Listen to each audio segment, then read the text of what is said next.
Saudara, terima kasih Anda masih bersama kami dalam Kompas Aceh. Pasca ditemukan 2 kasus positif tuberkulosis atau TBC di Lembaga Permasyarakatan Kelas 2A Banda Aceh sejak Juli lalu, sebanyak 535 warga binaan di lapas tersebut menjalani screening TBC.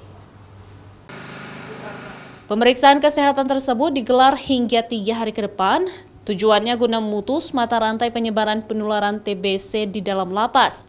Dari 100 warga binaan yang sudah menjalani screening TBC, 30 diantaranya terindikasi gejala TBC, sehingga harus menjalani pemeriksaan lanjutan berupa pengambilan sampel dahak untuk uji laboratorium. Warga binaan yang terdeteksi TBC dari hasil uji laboratorium langsung ditempatkan di ruangan khusus dan mendapatkan pengobatan gratis selama 6 bulan.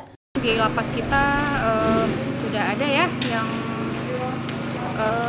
positif dengan TB paru. Berapa orang, Pak? Dua orang ya.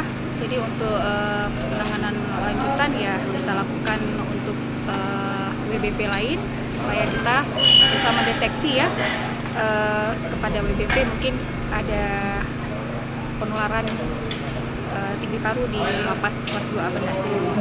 Kasus TBC dianggap berbahaya apalagi jika tidak ditangani dengan serius, apalagi jika kasus yang ditemukan di dalam lapas, sehingga perlu adanya pemisahan warga binaan yang memiliki gejala penyakit tersebut hingga ada hasilnya. Syahril, Kompas TV, Banda Aceh.